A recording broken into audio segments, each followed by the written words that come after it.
It all started on an ordinary Wednesday evening. I came home from work, dropped my bag on the kitchen counter, and headed to the living room to check the security camera feed. Not for any particular reason, it had become a casual habit ever since I installed them last month. I told my wife, Emily, about the cameras when they were set up, but honestly, she didn't seem all that interested. She was at home that day, taking a me day, as she liked to call it.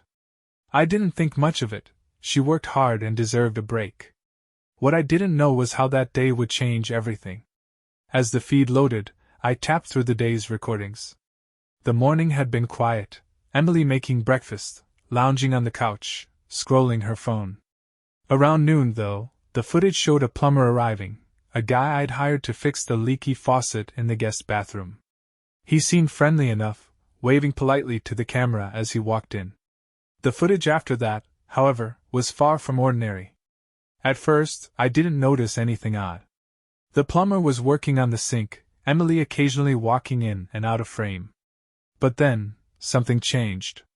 Their body language shifted. They were laughing together, standing too close, her hand brushing his arm. My chest tightened as I watched the scene unfold. They disappeared from the bathroom and moved toward the bedroom, leaving the camera's view entirely. I stared at the screen, frozen. My pulse pounded in my ears as the reality began to sink in.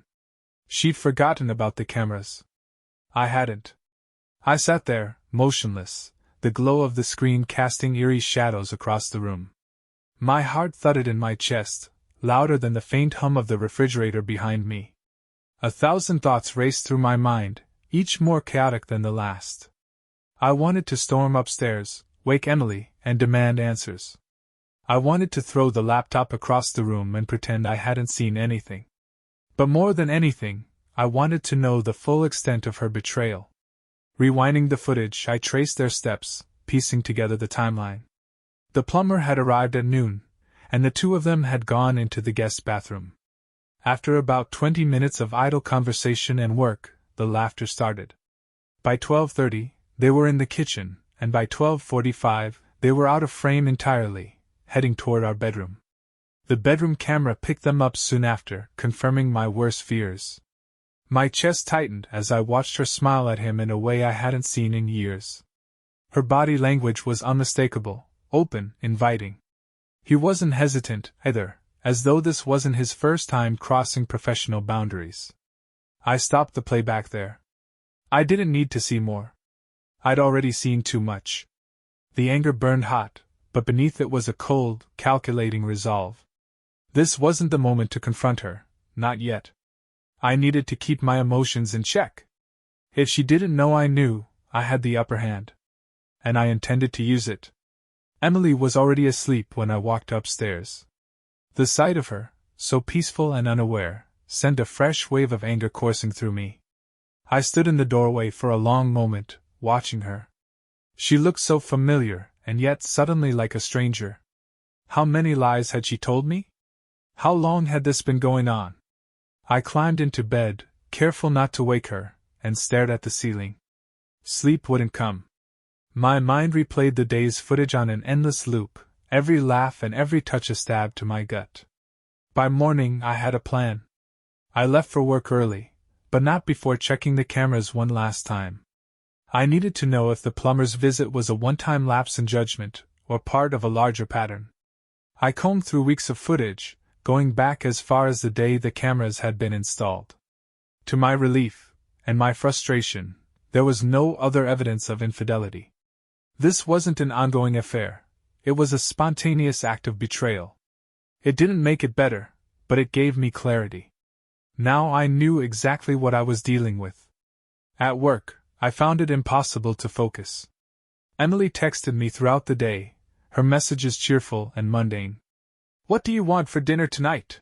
one read, followed by a picture of our dog curled up on the couch. The normalcy of it all made my stomach churn. How could she act like everything was fine? How could she smile at me, kiss me, and pretend that she hadn't shattered my trust?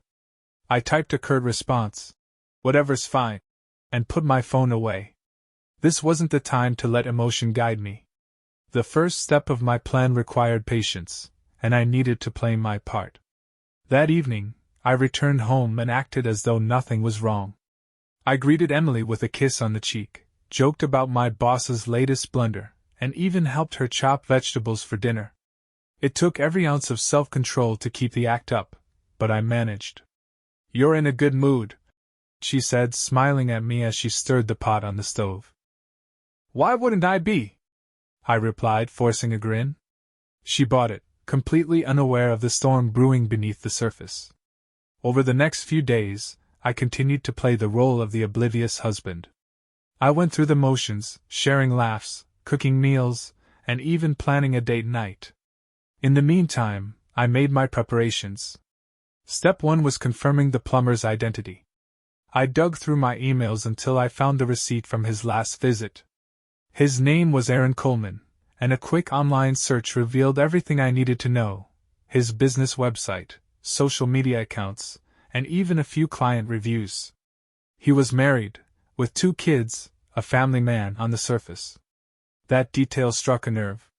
How could he risk everything for a fling with my wife? Step 2 was collecting evidence. I downloaded the camera footage to a secure drive and compiled a folder of incriminating clips. Every glance, every touch, every second of their betrayal was documented. If Emily tried to deny it, I'd have proof. Finally, step 3 was setting the stage. I wanted Emily to face the consequences of her actions, but more importantly, I wanted her to realize the depth of her betrayal. The plumber wasn't my real focus, he was collateral. My goal was to dismantle the illusion of trust she'd built and force her to confront the wreckage she'd caused. 2 days later, I made my move. "Hey," I said casually over breakfast, sipping my coffee. "I was thinking we should have Aaron back to finish up the bathroom. That faucet's still giving us trouble." Emily froze for a split second before nodding. "Sure. That's probably a good idea." Her tone was calm, but I caught the faint flicker of nerves in her eyes. She didn't remember the cameras, but she remembered the encounter. And now so did I. I waited until she left the room to text Aaron from her phone. "Hey, can you come by on Friday? Noon works best." "Thanks." The reply came almost instantly. "Sure thing. See you then." Perfect. By Friday, everything was in place. The cameras were rolling, and I had the footage ready to go. All that remained was the confrontation. Friday came faster than I expected, and with it, a simmering tension that hung heavy in the air. I woke early that morning, feeling a strange mix of anger, anticipation, and dread. Emily was her usual self, smiling, humming softly as she made breakfast. She even kissed me goodbye before I left for work. What she didn't know was that I wasn't going to the office that day. I'd called in sick, parking my car down the street to wait. Noon couldn't come soon enough. At exactly 11:45 a.m., Aaron's truck pulled up. I watched from my vantage point, my heart pounding as he knocked on the door. Emily answered, and though I couldn't hear their words, her body language was clear, nervous but trying to act natural.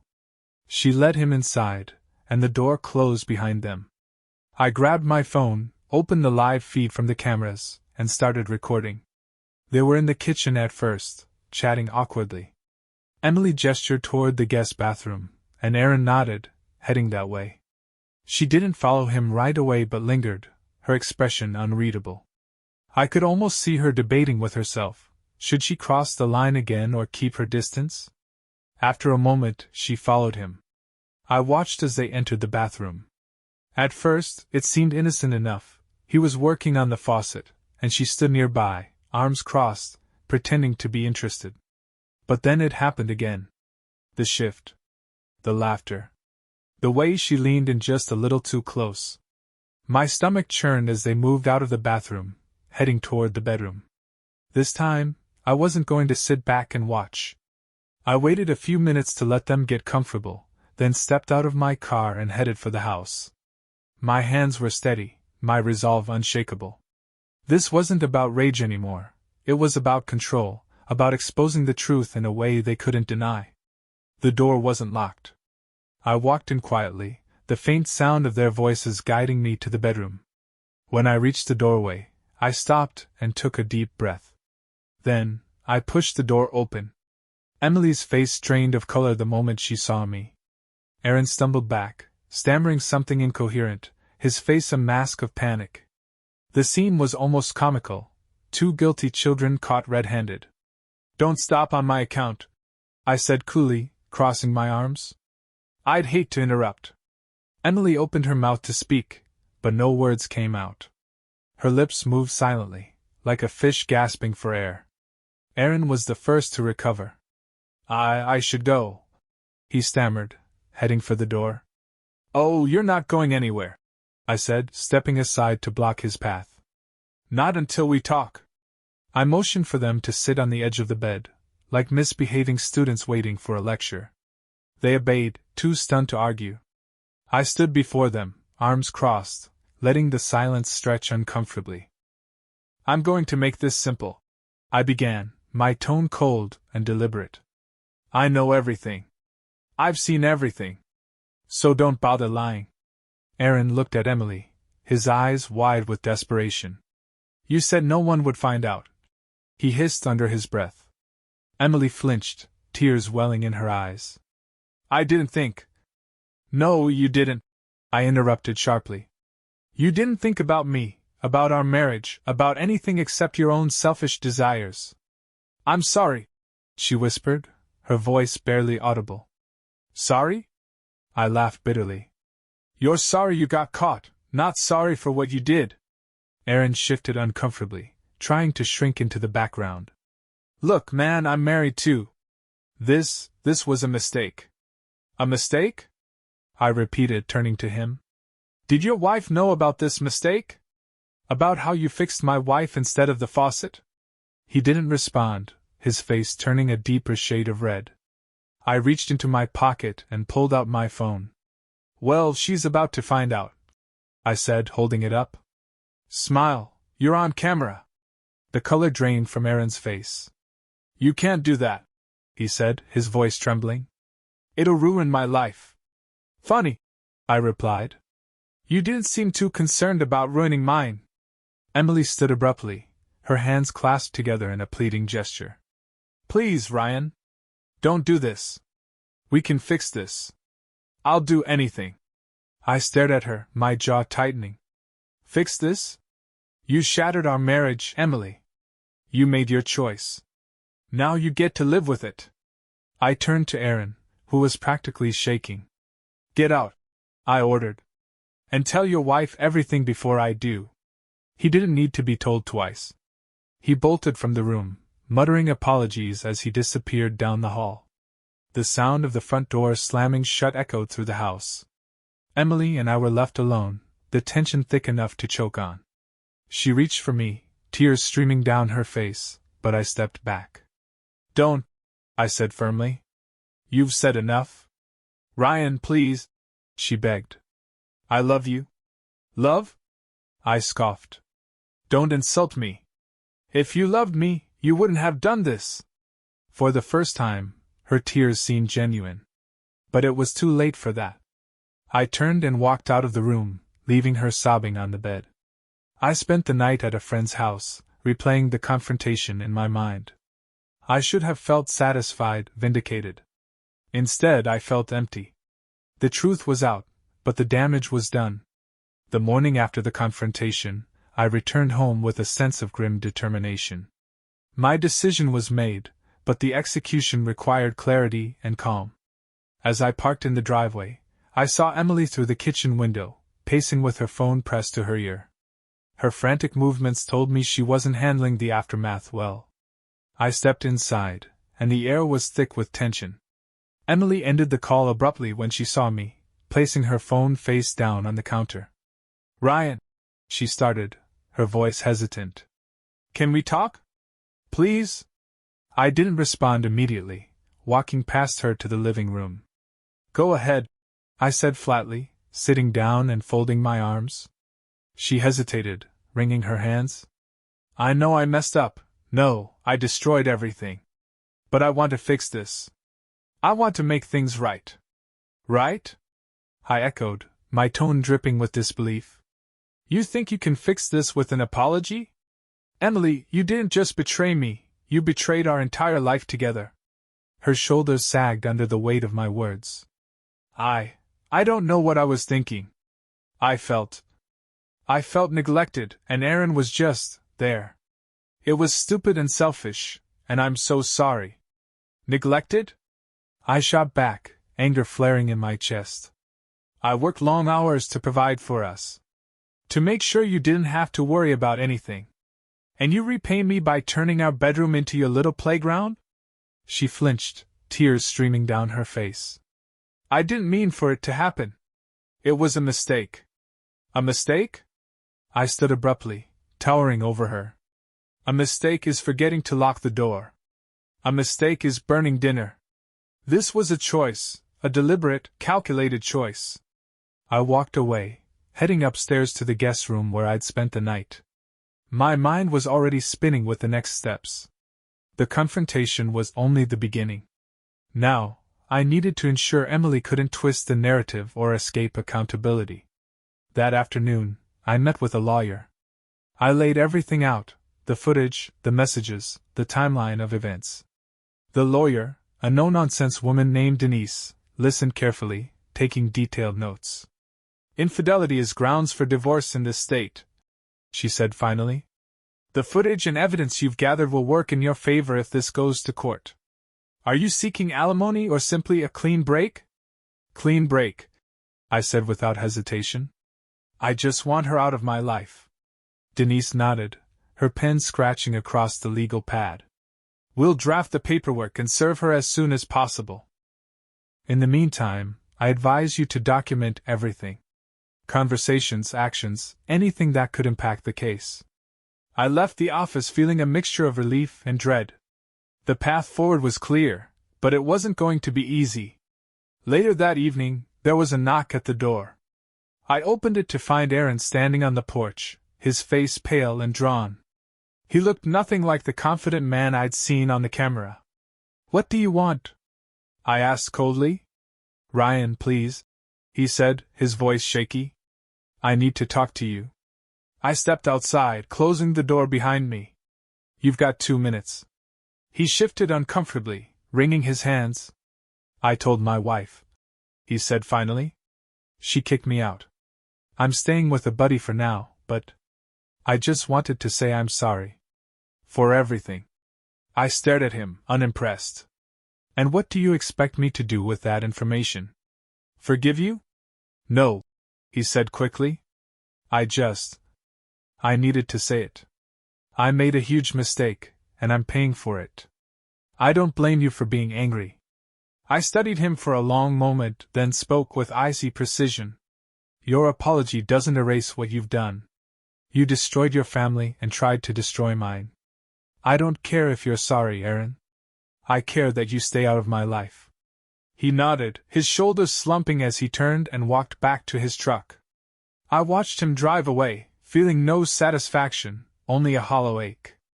That night, Emily knocked softly on the guest room door. Ryan? She called hesitantly. Can we talk? I didn't respond, but she took my silence as permission to enter. She stepped inside, her eyes red and swollen from crying. I know I don't deserve anything from you, she began, her voice trembling. But I need you to know that I love you. Despite everything, I love you. I stared at her, my expression unreadable. You have a strange way of showing it. She sat on the edge of the bed, wringing her hands. I don't expect you to forgive me. But I'm begging you not to give up on us. We've been through so much together. Please, just give me a chance to make it right. Her words might have swayed me once. But now, they felt hollow, like a desperate attempt to salvage her own image. I've already contacted a lawyer, I said, my tone flat. The divorce papers will be ready soon. Her face crumpled, and she broke down into sobs. Please, Ryan. Don't do this. It's already done, I said, standing and walking toward the door. You should start packing. The next few days were a blur of logistics. I finalized the divorce paperwork, changed the locks, and began separating our accounts. Emily, to her credit, didn't fight me on the practicalities. She packed her things quietly, avoiding me as much as possible. By the end of the week, she was gone. The house felt emptier without her, but it also felt lighter. The weight of betrayal still lingered, but the chaos she'd brought was finally over. One final twist came when I received an unexpected call from Aaron's wife, Claire. She'd found my number through mutual contacts, and wanted to thank me for exposing the truth. "I'm devastated," she admitted, her voice raw. "But I'm also grateful. If you hadn't uncovered this, I might have stayed in the dark forever.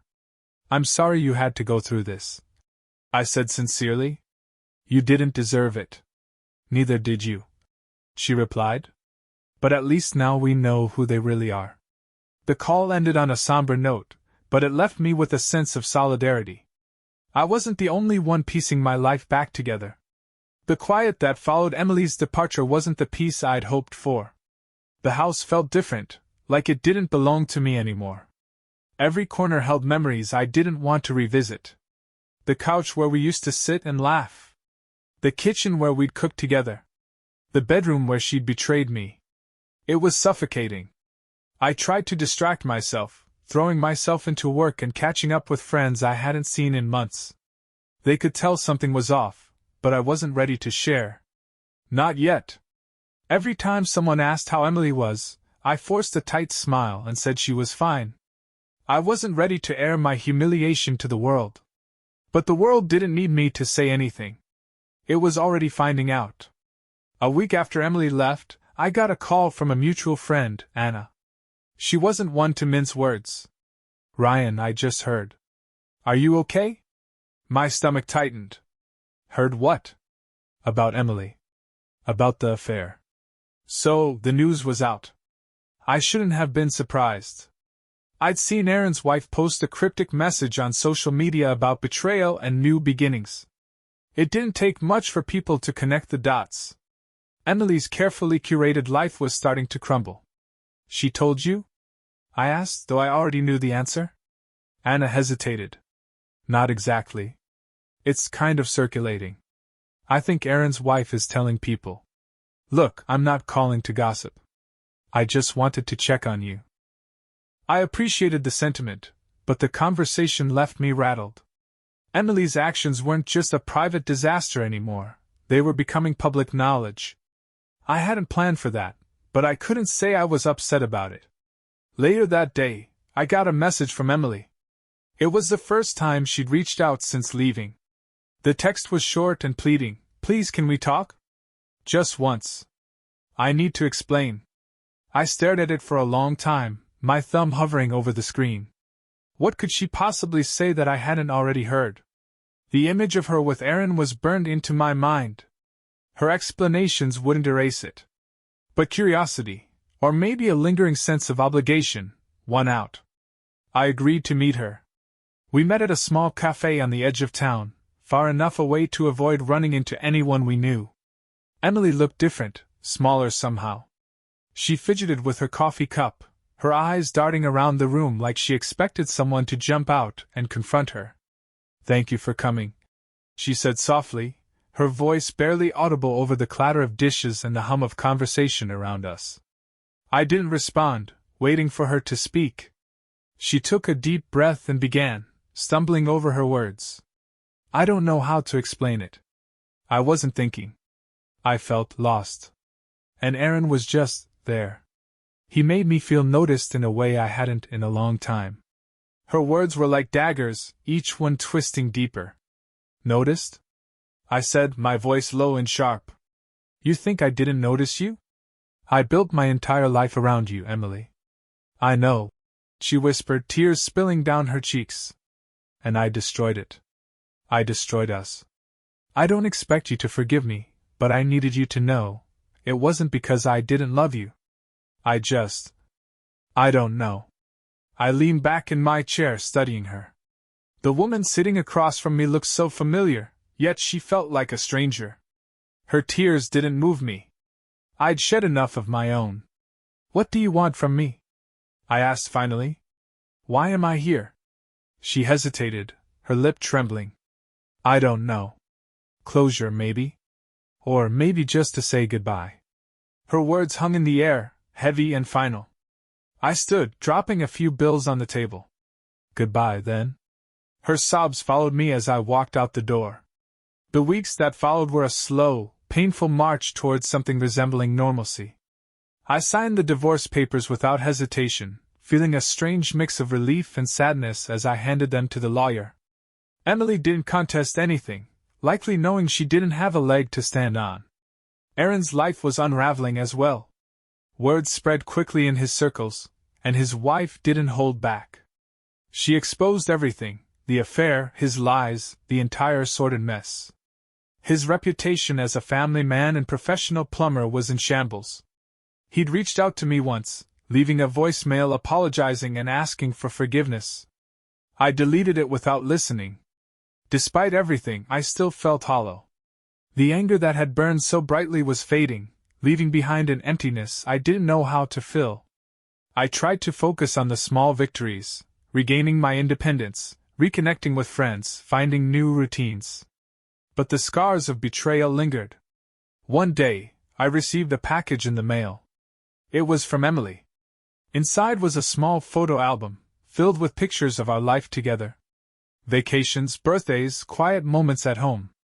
On the last page was a handwritten note: "I'm sorry for everything. I'll always treasure the good memories. Emily." I closed the album and set it aside, unsure what to feel. The memories were real, but so was the betrayal. I wasn't ready to sort through them just yet.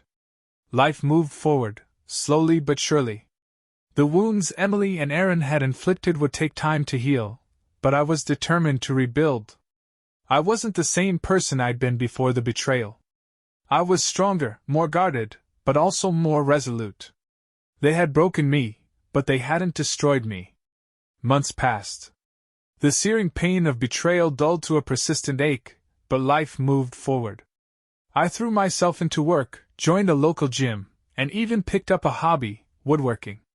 It was something to keep my hands busy and my mind quiet. Slowly, the house started to feel like mine again, stripped of the memories Emily had left behind. One evening, while running errands, I spotted someone I hadn't expected to see again: Aaron's wife, Claire. She was standing in the frozen foods aisle, staring blankly at a row of vegetables. I hesitated, unsure if I should approach her. Before I could decide, she turned and saw me. For a moment, neither of us spoke. Then, she gave me a small, tentative smile. "Ryan," she said, her voice soft but steady. "Claire," I replied, nodding. There was an awkward pause before she gestured toward the coffee shop at the front of the store. "Do you have time to talk?" I didn't know her anything, but something in her expression, tired, resigned, but somehow hopeful, made me agree. We sat in a quiet corner, two people bound by shared pain. "I just wanted to thank you," she began, stirring her coffee absent-mindedly, "for telling me the truth. As horrible as it was, I'm glad I know." I nodded, not sure how to respond. She continued, her voice gaining strength. "It's been hard, but I'm moving on. I'm in therapy, and the kids are adjusting. They're young enough that they don't fully understand, but they know something's different." Her mention of kids made my chest tighten. "I'm sorry for what you and your family went through," I said honestly. "None of this should have happened." Claire shook her head. "Don't apologize. You didn't do this. Aaron and Emily did. They made their choices. We're just collateral damage." Her words struck a chord. That's what it felt like, being caught in the wreckage of someone else's decisions.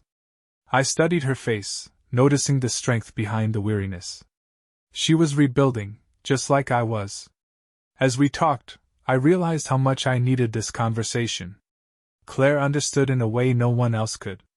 We shared stories, about the anger, the hurt, and the unexpected moments of clarity that came after. By the time we left, I felt lighter, like a small piece of the burden had been lifted. Days turned into weeks, and Claire and I stayed in touch. At first, it was just the occasional text, updates about her kids, links to articles about resilience, even a few bad jokes to lighten the mood. But soon, our conversations grew deeper. We weren't just sharing our pain anymore. We were sharing our lives. One Saturday, she invited me to join her and her kids at a park for a picnic. I hesitated, unsure if it was a good idea. But something told me to go. The park was bustling with families, the air filled with laughter and the faint scent of barbecue. Claire's kids, a boy and a girl, were chasing each other across the grass, their giggles infectious. Claire waved me over to the blanket she'd spread out under a tree. "Thanks for coming," she said, smiling warmly. "Thanks for inviting me," I replied, sitting down. The atmosphere was surprisingly comfortable, like we'd known each other for years. As the afternoon wore on, I found myself laughing more than I had in months. Claire's kids were charming, their energy and curiosity a welcome distraction. Claire herself was a revelation, kind, witty, and resilient. She wasn't just surviving, she was thriving. That evening, as I drove home, I couldn't stop thinking about her. About how her laughter had felt like sunlight cutting through the storm clouds. About how her strength mirrored my own, even as we navigated different paths. But I also felt a twinge of guilt. It was too soon, wasn't it? I wasn't looking for anything beyond healing, and the last thing I wanted was to complicate her life. Or mine. Still, I couldn't deny the connection we shared. It wasn't romantic, not yet, but it was something I hadn't felt in a long time: hope. A few weeks later, Claire invited me over for dinner. It was a simple affair: grilled chicken, roasted vegetables, and a bottle of wine. Her kids were thrilled to see me, immediately pulling me into a game of hide-and-seek. Their laughter filled the house, a sound so genuine and pure that it eased the lingering shadows in my mind. After the kids were tucked into bed, Claire and I sat on her back porch, watching the stars. The conversation turned serious, as it often did between us. "Do you ever feel like you'll never trust anyone again?" she asked quietly, her gaze fixed on the horizon. I thought about it for a moment. I did. For a while, it felt like everything was tainted. But I'm starting to believe that not everyone is like them. She looked at me, her eyes searching mine. I want to believe that too. We sat in silence for a while, the unspoken understanding between us deeper than words. For the first time in months, I felt like I wasn't alone in this. Claire wasn't just someone who understood my pain, she was someone who reminded me that there was life beyond it. As the months passed, our friendship grew into something more. Slowly, cautiously, we began to let down our walls. It wasn't a whirlwind romance, it was steady, deliberate, built on mutual respect and shared experience. And for the first time in a long time, I felt like I could breathe again. Life began to feel different, lighter somehow. Spending time with Claire and her kids became a regular part of my routine. At first, it was simple things: helping her fix a broken fence, watching movies with the kids, sharing meals. But gradually, it became more meaningful. The laughter, the shared glances, the sense of being part of something real again. Despite the growing connection between us, there were still moments of doubt. Trust wasn't something I could give freely anymore. The scars Emily left behind ran deep, and while Claire understood better than anyone, I couldn't shake the fear of being blindsided again. One evening, as we sat on Claire's porch after dinner, she broke the comfortable silence. "Can I ask you something?" "Of course," I said, setting my glass down. "Do you ever feel like you're waiting for the other shoe to drop? Like, even when things are good, you're bracing for it to fall apart?" Her voice was steady, but her eyes gave her away. She wasn't just asking about me, she was asking about us. I took a deep breath, choosing my words carefully. "Yeah, I do. All the time. It's hard to let go of that fear, especially after what we've been through." She nodded, her gaze fixed on the horizon. "Me too. Sometimes I wonder if I'll ever fully trust anyone again." I reached out, resting my hand lightly on hers. "I don't know if trust will ever come easily again. But I think it can be rebuilt. Slowly, one step at a time." She looked at me then, her eyes filled with something I couldn't quite name. "Hope, maybe." "I'd like that," she said softly. Rebuilding wasn't easy, but it was worth it. Claire and I were cautious, taking things slow. We talked about everything, the good, the bad, the ugly. We didn't shy away from the hard conversations because we both knew the cost of avoiding them. One of those conversations came on a rainy afternoon, while the kids were at a friend's house. Claire and I were sitting in her living room, the sound of rain pattering against the windows. She brought up something I hadn't expected. "Do you ever think about Emily?" she asked, her voice careful. The question caught me off guard. "Sometimes," I admitted. "Not in the way I used to, though. It's more reflections on what went wrong. What I could have done differently." "You know it wasn't your fault, right?" she said, leaning forward. "She made her choices. Just like Aaron did." "I know that logically," I said. "But it's hard not to second-guess everything." She nodded, her expression thoughtful. "I feel the same way about Aaron.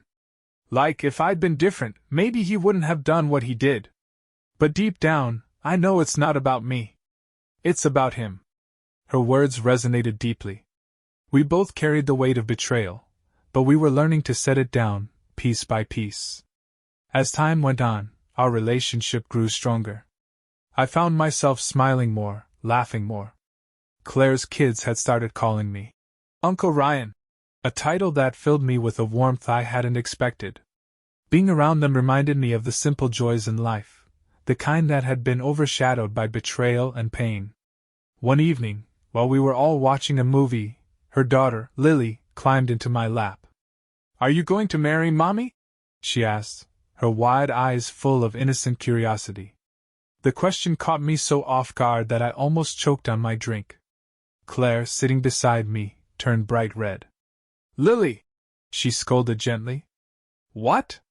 Lily said, looking genuinely confused. "I like him. He makes you happy?" I glanced at Claire, who looked like she wanted the couch to swallow her whole. But there was a softness in her eyes, a vulnerability that mirrored my own. "Let's focus on the movie," she said quickly, ruffling Lily's hair. But the question lingered in my mind long after the kids had gone to bed. A few weeks later, I found myself standing in a jewelry store, staring at the rows of engagement rings. It was a moment I never thought I'd experience again. My hands were steady, but my heart raced as I considered what this meant. Claire wasn't just someone who understood my pain, she was someone who helped me heal. She reminded me of what it meant to love and be loved, even after the darkest of times. The idea of building a future with her felt right in a way I couldn't fully explain. I left the store with a small velvet box in my pocket, a mix of excitement and nerves coursing through me. I didn't know what her answer would be, but I knew I had to ask. A few nights later, I took her to our favorite spot, a quiet hill overlooking the city, where the stars seemed brighter than anywhere else. As we sat on a blanket, sharing a bottle of wine, I pulled the box from my pocket. "Claire," I said, my voice steady despite the flutter in my chest. "You've given me something I thought I'd lost forever. Hope. Love. A second chance. I know we've both been through a lot, but I want to keep building something with you. Something real." Her eyes widened as I opened the box, revealing the ring. "Will you marry me?" For a moment, she was silent, her hand covering her mouth. Then, tears filled her eyes, and she nodded. "Yes," she whispered, her voice trembling. 1,000 times yes." As I slipped the ring onto her finger, the weight of the past seemed to lift. We weren't just survivors anymore. We were builders, creating a future together, one step at a time. The weeks following Claire's acceptance of my proposal were a whirlwind.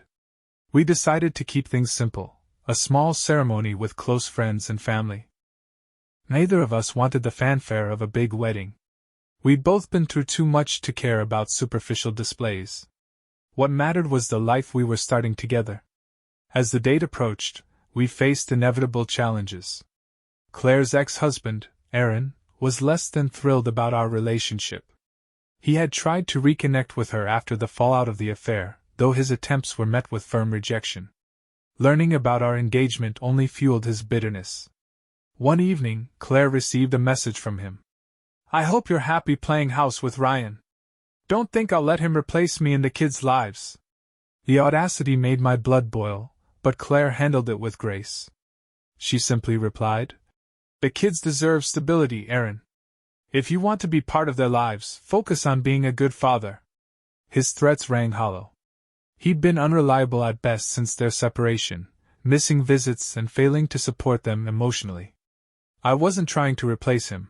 I was simply stepping in where he had left a void. Despite his noise, nothing could dampen our excitement. Claire and I found joy in the little things, picking out flowers for the ceremony, writing our vows, and even letting her kids help choose the cake. They were as excited as we were, their infectious energy reminding us why this mattered. The day of the wedding was perfect. We held the ceremony in a small garden surrounded by close friends and family. Claire walked down the aisle with her daughter, Lily, holding one hand, and her son, Max, holding the other. It was a moment that took my breath away. She wasn't just beautiful, she was radiant, a beacon of resilience and hope. As she reached me at the altar, she whispered, "Are you ready for this?" "More than ready," I replied, my voice steady despite the lump in my throat. We exchanged vows that were heartfelt and honest, acknowledging the pain of the past but focusing on the promise of the future. "I vow to stand by you," I said, "through every storm and every sunny day. To build a life with you that's filled with love, trust, and unwavering support." Her vows mirrored mine, and when we said, "I do," it felt like the final piece of a shattered puzzle clicking into place. Our life together wasn't perfect, but it was real. We worked hard to blend our lives, finding a rhythm that worked for all of us. Claire's kids adapted quickly, and I grew to love them as if they were my own. They taught me patience, resilience, and the value of laughter, even in the face of adversity. One evening, as I was helping Max with his homework, he looked up at me and said, "I'm glad you're here, Ryan. Mom smiles more now." His words hit me harder than I expected. "I'm glad I'm here too, buddy," I said, ruffling his hair. "You and your sister make this place feel like home." The moments of joy far outweighed the struggles. We created new traditions, game nights, weekend hikes, and Sunday morning pancakes. Each one was a small step toward healing and building something lasting. One unexpected twist came when Emily reached out. She sent a letter, handwritten and surprisingly sincere. In it, she apologized again for her betrayal and congratulated me on my new life. "I'm truly sorry for the pain I caused," she wrote. "I hope you've found happiness because you deserve it." I didn't respond. It wasn't out of anger. I simply didn't see the point. My chapter with Emily was closed, and I had no desire to reopen it. Claire and I had worked hard to move forward, and I wasn't about to let the past intrude. Aaron, on the other hand, didn't let go as easily. He tried to stir up trouble, making veiled threats about legal action regarding his kids. But his empty words didn't match his actions. He continued to miss visits and failed to provide for them in meaningful ways. Claire and I decided to prioritize the stability of our household over engaging with his drama. One day, while we were at the park with the kids, Aaron showed up unannounced. He approached us, his demeanor tense and confrontational. "You think you can just take over my family?" he said, his voice rising. Before I could respond, Claire stepped forward, her voice calm but firm. "This isn't about you, Aaron. It's about what's best for the kids. If you want to be part of their lives, be consistent. Show up. Support them. But don't come here to pick a fight." Her strength in that moment was awe-inspiring. Aaron muttered something under his breath and walked away, leaving us to enjoy the rest of our day. The years that followed were a testament to the power of resilience and love. Claire and I built a life that was full, not just of joy, but of meaning. The shadows of our past never fully disappeared, but they no longer defined us. One evening, as we sat on the porch watching the sunset, Claire turned to me and said, "Do you ever think about how far we've come?" "All the time," I replied, taking her hand in mine. "I never thought I'd find you." She smiled, her eyes shining. "I think we saved each other." Maybe we had. But as I held her hand and watched the sky turn shades of orange and pink, I realized something else. We hadn't just saved each other. We'd built something better, something unshakable. Just when life seemed to have settled into a rhythm, an unexpected twist shook the fragile peace we built. It started with a letter in the mail, a plain envelope with no return address. At first I thought it was junk, but when I opened it, my stomach dropped. Inside was a single photograph of Emily, sitting at a cafe with Aaron. The picture itself wasn't incriminating, they could have been meeting to discuss anything. But the handwritten note scrawled on the back made my blood run cold. Do you really think the past is done with you? I sat at the kitchen table, staring at the note, my mind racing. Who had sent it? And why? The thought of Emily and Aaron conspiring to stir up trouble seemed absurd, but the timing was unsettling. I tucked the photo and note into a drawer, unwilling to alarm Claire until I had more answers. Over the next few days, the uneasy feeling lingered. Claire noticed my distraction, her sharp intuition picking up on my tension. One evening, as we were cleaning up after dinner, she finally asked, "Is something bothering you? You've seemed off." I hesitated, debating whether to tell her. But I'd promised myself, and her, that I'd never hide anything again. "I got something strange in the mail," I admitted, retrieving the note and photo. Claire's face tightened as she studied them. This doesn't make sense," she said, her voice carefully controlled. "Why would anyone send this to you? Do you think it's from Aaron? Or Emily?" "I don't know," I replied honestly. "But whoever it is, they're trying to stir something up." Claire sighed, setting the photo down. "We can't let them get to us. Whatever this is, we'll deal with it together." Her words were reassuring, but the uneasy feeling in my chest didn't fade. A week later, the situation escalated. Claire received a similar letter, this time with a different photo. It was of me, taken from a distance while I was at work. The note read, "Does he tell you everything?" Claire brought the letter to me immediately, her face pale with worry. "This is starting to feel personal," she said, her voice trembling. "Whoever this is, they're trying to drive a wedge between us." I reached for her hands, holding them tightly. "They won't succeed. Whoever this is, they're grasping at straws. We know the truth, and we're not going to let them mess with us." But as much as I tried to stay calm, the situation unnerved me. Someone was watching us, trying to manipulate us. And I couldn't shake the feeling that it was someone from the past, someone who couldn't let go. Determined to uncover the truth, I contacted a private investigator. I handed over the letters and photos, explaining everything I knew about Emily, Aaron, and the fallout of their betrayal. The investigator, a no-nonsense woman named Irene, listened carefully before nodding. "I'll dig into this," she said. "If someone's trying to mess with you, we'll find out who." The waiting was the hardest part.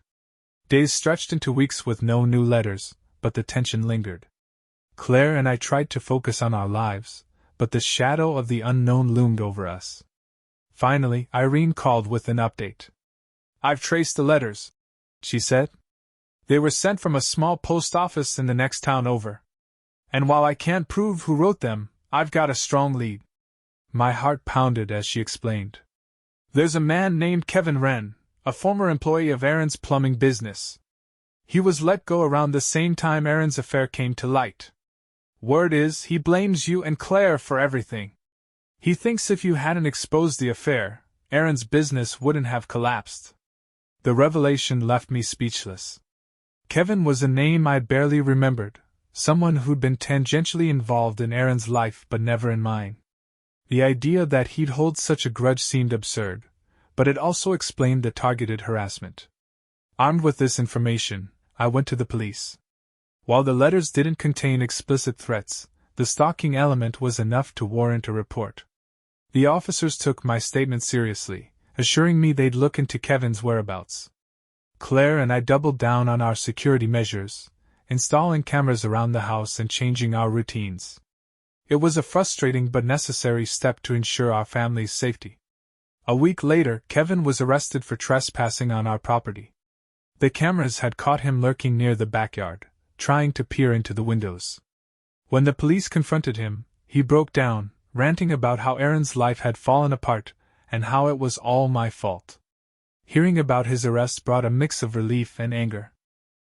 The threat was neutralized, but the idea that someone would go to such lengths over a situation that wasn't theirs to begin with was infuriating. In the aftermath, Claire and I sat on the porch, reflecting on everything. "Do you think this is the last of it?" she asked, her voice tired. "I hope so," I replied, wrapping an arm around her shoulders. "But even if it's not, we'll handle it together." She leaned into me, her presence a steady anchor in the storm. Despite the chaos, we'd proven time and again that we were stronger together. As the stars emerged above us, I felt a renewed sense of clarity. The past had tried to claw its way back into our lives, but it hadn't succeeded. We'd faced it head-on and come out stronger. This wasn't just about surviving anymore. It was about thriving. In the weeks following Kevin's arrest, life slowly returned to normal. The fear and tension that had hung over us like a dark cloud began to lift, replaced by a cautious sense of relief. Claire and I focused on rebuilding the sense of safety we'd worked so hard to create for ourselves and her kids. It wasn't easy. Trauma has a way of lingering, even when the immediate threat is gone. Every creak of the house or unexpected knock at the door set my nerves on edge. But Claire's steady presence, and her unwavering belief in our resilience kept me grounded. Together, we tackled each challenge, determined to move forward. One evening, as we sat in the backyard watching the kids chase fireflies, Claire turned to me with a thoughtful expression. "Do you ever wonder if everything we've been through brought us here for a reason?" I considered her question, my gaze following Lily as she giggled and darted across the lawn. "Sometimes," I admitted. "It's hard to think about how much pain it took to get here, but maybe it was all leading to this." Claire smiled softly, her hand resting on mine. "I think it was. I think it taught us how to appreciate what really matters." Her words stayed with me long after the kids had gone to bed. She was right. The pain, the betrayal, the struggles, they'd all shaped us into the people we were now. Stronger, wiser, and more determined to protect the happiness we'd found. A few months later, we decided to make a fresh start. The house we lived in carried too many memories of the past, both hers and mine. So we sold it and bought a small place on the edge of town, a cozy home with enough space for the kids to grow and for us to build new memories. Moving was bittersweet. Packing up the remnants of our old lives felt like closing a chapter, but it was also liberating. The new house, with its sunny rooms and quiet backyard, felt like a blank slate. A place where we could finally leave the shadows behind. One sunny Saturday, as we unpacked boxes in the new house, Lily and Max discovered an old photo album of mine. They flipped through the pages, laughing at pictures of me in college, my awkward teenage years, and family vacations. "Mom! Uncle Ryan was a total nerd!" Max exclaimed, holding up a photo of me in braces and oversized glasses. Claire burst out laughing. "I need to frame that one." Despite the teasing, I couldn't help but smile. These moments, filled with love and laughter, were what I'd fought so hard for.